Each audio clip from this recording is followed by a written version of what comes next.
정말 무능한 윤석열 정부입니다. 무능한 윤석열 정부의 안보, 오늘 여실히 드러났습니다. 새벽에 삐 소리와 함께 경계경보가 발령되었습니다.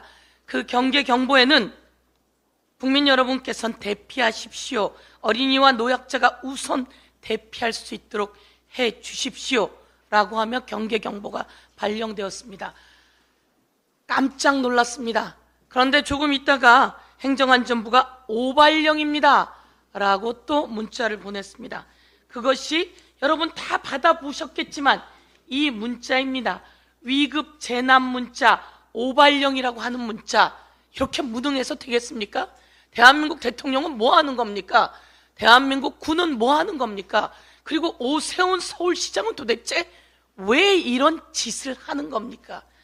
이와 관련해서 북한이 위성 발사체를 쏘는 것은 국제법 위반입니다. 이것에 대한 지적을 함과 동시에 그러나 그들이 국제기구에 사전 통보했답니다. 낙하 지점까지 예고했답니다. 그런데 그것을 대한민국 윤석열 정권만 모르고 있었습니다. 그리고 이런 오발령 문자를 내서 대한민국 모든 국민을 놀라게 했습니다. 솔직히 전쟁의 위험이 바로 가까이 오고 있다고 생각합니다. 그런데 이런 오발령 문자를 내서 국민을 놀래키고, 아베가 과거 이런 문자를 자주 냈다고 합니다.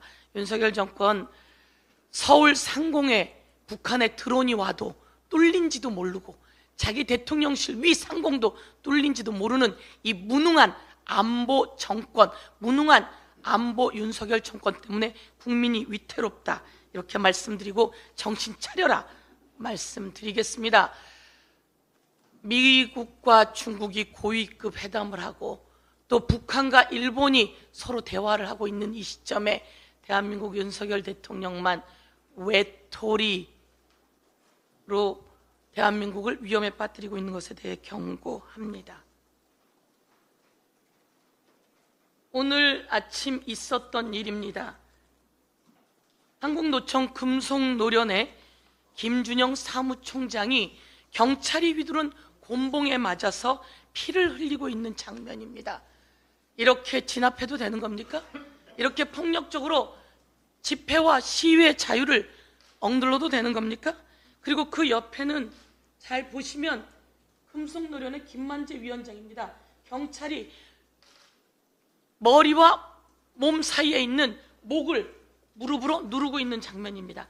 이 장면을 한 번 더 돌려보도록 하겠습니다.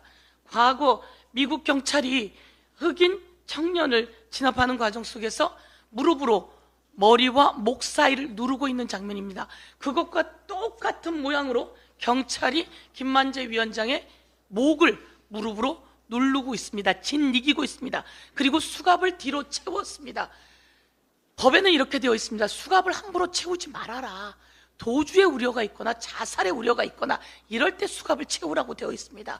이것은 평화적인 시위와 집회입니다. 그럼에도 불구하고 수갑을 뒤로 채워서 진압하고 있는데요, 이것은 윤석열 대통령이 지시를 했기 때문입니다. 이렇게 진압하라고. 헌법 21조에는 모든 국민은 집회, 시위의 자유가 있다, 이렇게 되어 있고요, 집회 및 시위의 자유에 관련한 법률 3조에는 어느 누구도 폭력적인 방법으로 평화적인 집회를 방해해서는 안 된다, 이렇게 되어 있습니다. 윤석열 정부는 헌법 위반이고 법률 위반입니다.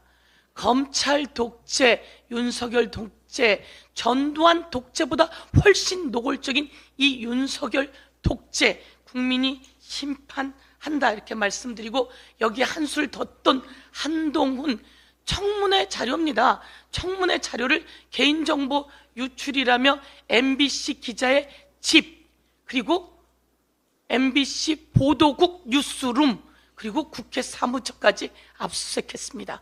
완전 검찰의 직권 남용입니다. 이럴 수는 없습니다. 검찰의 직권 남용은 탄핵의 내용이다, 이렇게 말씀드리고요, 한동훈 장관이 복수에 나선 것입니다. 윤석열 대통령이 복수에 나선 것이다, 이렇게 보는데요,